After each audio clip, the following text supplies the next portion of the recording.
All right, welcome to another one from the Outdoor Analyst. I've got a super fun one for you today. But before we dive in, if you wouldn't mind taking a second, okay, like the video, hit subscribe if you haven't before. I would really appreciate that. Okay, and also, hey, leave some comments down below on what you think of the TRC South Pole, and that's what we are jumping into today. Now, as you can see, it comes with a nice Kydex sheath. We'll just hit it first because it's already there. It is a wonderful pancake style. Good belt loop on here. I kind of wish this was actually one of those like Velcro snap belt loops because I love being able to just pop them right onto the belt. They are wonderful that way, but you also have a really intense thumb ramp. Fantastic. Great retention on there. There's no real wiggle, although I just wiggled it off the table, so getting that back for a little bit, that'll take some time. All right, here's the South Pole. Great sheath. It's a belt sheath. This is about 9 1/4 overall length, and you have a 4.5-inch blade, and that leaves you a nice size handle for what's left. I have large to XL size hands, you can see, and with even the finger guard on there, this thing feels really good, and there's lots of space on the back end. Now this is 0.178 thick, I believe, so it's almost 3/16. It's a pretty thick spine on this one, and it's LMAX. As you can see, nice little LMAX stamping there, and you even have like the South Pole stamping up there. It is a very comfortable belt knife, and that's what I'm going to call this. This is the jack of all trades knife in my mind. It's the South Pole. It's meant to do everything fairly darn well. Now, probably what people really harp on the most is how just contoured all the edges are on this knife and how it feels incredible. And generally, anybody that knows my channel knows that I usually don't like protruding steel on my handles. I think that's really annoying. But TRC, I'm just going to be honest with you, has mastered it. They are the best at this. You can't tell the difference between handle and knife on this, honestly. It's incredibly comfortable and ergonomic. It is so insanely smooth and chamfered. It's just wild. So what they did works really well. I'll be honest, in cold weather, I really don't like feeling steel on my hands. It makes it much colder, but to each their own. That's just kind of my preferences. They do this the best. They absolutely do it the best. Matter of fact, they do it so good, and I think it actually hurts them in a little bit. We'll chat about that. You know what? Might as well chat about it now. I don't generally like hitting negatives, but this is really the only main negative I could find. This spine is so well rounded that when you put your finger on it, it's slick. Like my finger just wants to slide off one way or the other. So if I'm field dressing, I think this is kind of a problem unless you have some gloves. It's that slick, like it just pops off. I don't want my finger to pop off like that. But other than that, hot dang, super nice jimping, super comfortable handle, ridiculous. Now this is a saber grind, and this is a fairly early version of the South Pole. I got this from, I'm borrowing this from Jacob B. Peterson, and he let me know, hey, this is a really early version. And his first thoughts were, he's like, it kind of has a thick edge. So much so he's like, I think that's not normal today, because he actually has an Apocalypse, which has a thinner edge on it. I have a Polheim here, which has a much thinner edge.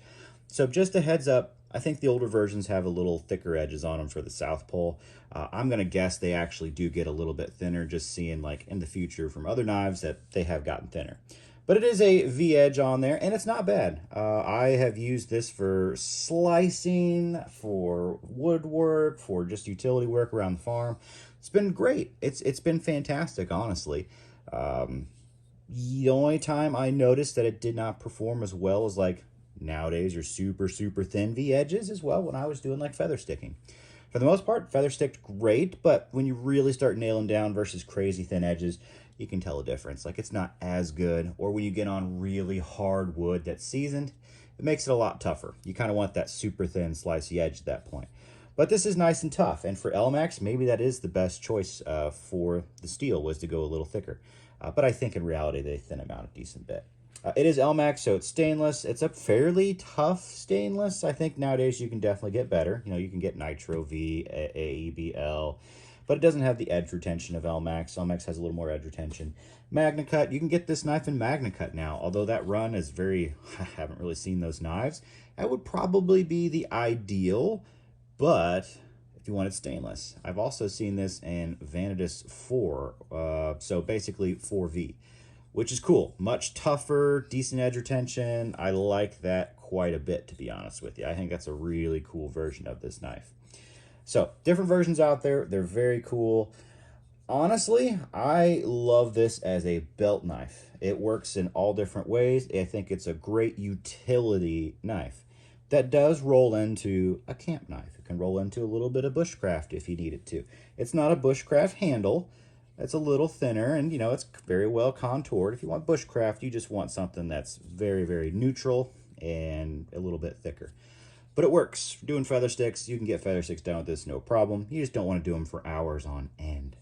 So great, useful knife. Let's do a quick comparison between the TRC Polheim, kind of the newer knife out there. It's basically its baby brother, just a little bit smaller. Instead of a 4.5-inch blade, you have a 4, almost identical handle. It's a hair bit shorter. It's just not as thick. So, kind of if you wanted a shrunken down version, and you have was it 7.8 on the spine, 0.134, 136 on this one. So, thinner knife, thinner all around, but overall, just a smaller version. Pocket version, belt version. Two awesome knives, absolutely love them. I actually have a comparison video if you want to see all the differences. Where does this really stack up against? Probably very well against the Ursus 45 from White River. You have 4.5-inch blades. You have a longer, more bushcrafty handle with the Ursus. Oop, I can get these up there a little bit. That's really your differences. This is more of your utility belt knife. This is more of your bushcraft camp knife. Same grind, much thinner edge on the White River. This one's an S35 VN. You can get these in MagnaCut and 3V. About the same spine. So, there you go. Like, these are very similar knives, very similar styles. You even have protruding steel on the Ursus from White River. To be completely honest with you, this feels much more premium. All the way around, the chamfering feels much better on the TRC. Saying that, this knife is excellent. You've already seen me post some stuff on the Ursus Cub, especially some shorts. It's a fantastic knife. I think not the Cub, sorry, the Ursus 45. The 45, this thing's excellent. These are really good comparisons. This is also a little less expensive by a good amount. But if you wanted to ask me, this kind of feels like a custom. This feels like a semi-custom. That's where you're really at. That's just the true feel that you get when you put these knives in hand. If you want one that's more bushcrafty, pick up the Ursus 45. If you want one that's more utility cutter, maybe in the woods, especially if maybe doing Bambi, yeah, pick up this one.